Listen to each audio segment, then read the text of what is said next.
এইবার এইবার লক্ষ্য করো সবাই, এইবার লক্ষ্য করো, এইবার লক্ষ্য করো। আমি এই যে আমার হাতে কি ছিল? আলু ছিল।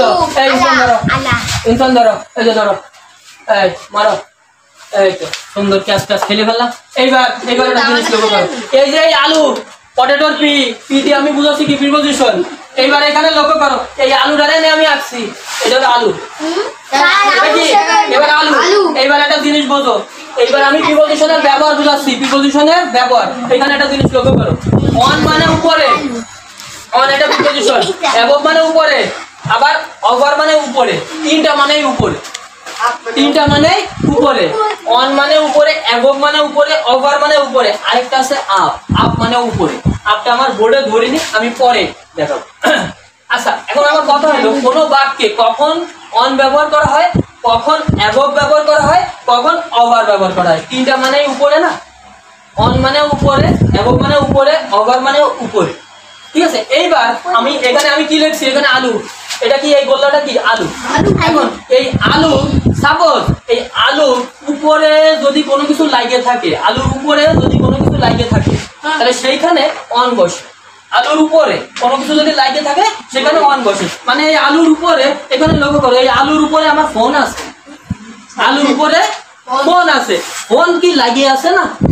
লাগিয়ে আছে তো, ওর সাথে উঁচুতে নাই, উঁচুতে মানে বুঝছো ফাঁকায় আছে, ওর সাথে লাগিয়ে আছে না। যদি কোনো কিছুর উপরে স্পর্শ করে থাকে বা লেগে থাকে, সেই ক্ষেত্রে আমাদের অন বসে, সেই ক্ষেত্রে আমাদের অন বসে, সেই ক্ষেত্রে আমাদের অন বসে। দেখো আমি এখানে লিখছি, যার উপরে থাকবে তার সাথে স্পর্শ করে থাকবে। এখন কোনো কিছুর উপরে যদি এরকম স্পর্শ করে থাকে তাহলে কি বসবে বলো তো? অন। তাহলে বসবে অন, বুঝছো? স্পর্শ করে থাকবে, স্পর্শ করে থাকবে। গোল্লাটা একটু পরে দিন, গোল্লাটা একটু পরে দাও। এবার এখানে একটা জিনিস দেখো, তাহলে আমি ইংরেজিতে উদাহরণ দিই। বাংলাটা আমি মুছে দিচ্ছি, বাংলাটা তো তোমরা খাতায় লিখছো, বাংলাটা আমি মুছে দিচ্ছি। এবার আমি ইংরেজিতে লিখতেছি, দেখো নিচে লিখবা, অনের উপরে মানে এইভাবে লিখে আবার নিচে লিখবা। দেখো এবার আমি ইংরেজিতে লিখতেছি, আলুর ইংরেজি কি? পটেটো। তাহলে আমি দেখো লিখছি দা পটেটো, দা পটেটো আগে না, দা পটেটো। কি পটেটো এখানে ধরবে? কি ও পটেটো এখানে ধরবে না, দা পটেটো। এই স্যার আপনি কি এটা শীট দিয়ে দেবেন? পয়েন্ট আগে লিখে নাও স্যার, এই একটু জায়গায় লিখে দেবে তো। The potato is on the table, is on the potato is on the table, is on the table, the potato is on the table। একটু ওয়েট করো, এখানে একটু ওয়েট করো, the potato is on the table, the potato is on the table। এই যে দেখো আরেকটু এদিকে ধরে, টেবিলের উপরে আলু আছে, টেবিলের উপরে আলু আছে, দেখতেছো আলুটা টেবিলের সাথে লাগিয়ে আছে, আলুটা টেবিলের সাথে লাগিয়ে আছে। তাহলে আমি লিখছি দেখো, the potato is on the table। On আমি ব্যবহার করছি, অন কেন ব্যবহার করছি? কারণ টেবিলের সাথে আলুটা লাগিয়ে আছে। কোনো কিছুর উপরে থাকবে, আগে না, কোনো কিছুর উপরে থাকবে কিন্তু লেগে থাকবে, সেখানে অন বসবে, সেখানে অন বসবে। এইবার দ্বিতীয় উদাহরণে আসো, দেখো অ্যাবভ, অ্যাবভ কোনো কিছুর উপরে থাকবে, কোনো কিছুর উপরে থাকবে কিন্তু স্থির থাকবে, কোনো কিছুর উপরে থাকবে কিন্তু স্থির থাকবে। যেমন দেখো আমার মাথার উপরে এই যে টিনের চাল, এটা স্থির আছে না? এটা স্থির আছে, এর সাথে কি আমার মাথা লাগিয়ে আছে? ফাঁকা আছে? এই যে আমার হাত যাচ্ছে, ফাঁকা আছে না?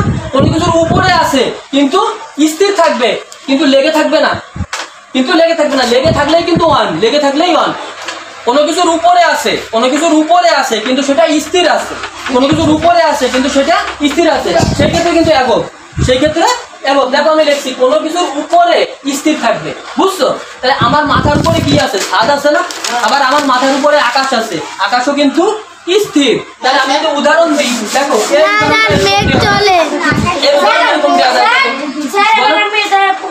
দাঁড়া, ওয়েট ওয়েট, হ্যাঁ চলমান থাকবে। The sky is, the sky is above my head, the sky is above my head, above my head।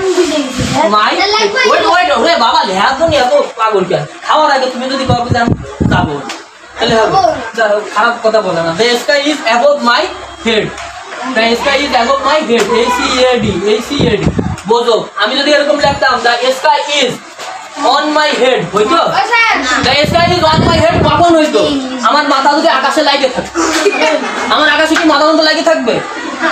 ও লাগিয়ে থাকতে পারে, দেখা গেল জাদু মন্ত্র দিয়ে দিলে আমার মাথা আকাশের সাথে লাগে, তাহলে অন হবে, তাহলে অন হবে। মানে যার উপরে থাকবে তার সাথে যদি লেগে থাকে তাহলে অন, আর যার উপরে থাকবে যার উপরে থাকবে তার সাথে স্থির অবস্থায় থাকবে সেটা হলো এবং আরেক কাছে অবার।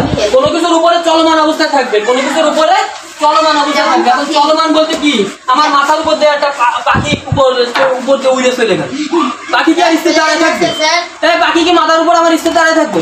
দাঁড়ায় থাকতে পারে, দাঁড়ায় থেকে দেখা যাচ্ছে ও কি করে দাঁড়ায় থাকতে পারে। কারণ আমার মাথার উপর তো পাখি তো উড়ে যায়, আমার মাথার উপর দিয়ে পেলানো উড়ে যায় না। কোনো কিছুর উপরে থাকবে কিন্তু চলমান থাকবে, কোনো কিছুর উপরে থাকবে কিন্তু চলমান থাকবে সেটা হলো অবার। কোনো কিছুর উপরে থাকবে কিন্তু চলমান থাকবে সেটা হলো অবার। তাহলে এইটার উদাহরণ এখানে আমার ধরতেছে না, ঠিক আছে? তাহলে অবারের উদাহরণটা দিই। অনের উদাহরণ কি বুঝছো? অনের উদাহরণ বুঝছো? অ্যাববের উদাহরণ বুঝছো? অবারের উদাহরণটা দেখো এখানে। দাঁড়াও, ভয় লাগবে, লেখবা, দাঁড়াও। তাহলে এখানে দেখো অবারের উদাহরণটা আমি লিখতেছি। অবার, the birds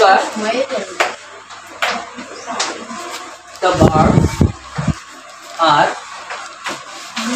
flying. The birds are flying over my head. Over my head. The birds are flying over my head. এর মানে তো বুঝছো? এটার মানে হলো আমার মাথার উপর দিয়ে পাখিটি উড়ে যাচ্ছে, আমার মাথার উপর দিয়ে পাখিটি উড়ে যাচ্ছে। তার মানে কি আমার মাথার উপর দিয়ে পাখিটি চলমান অবস্থায় আছে।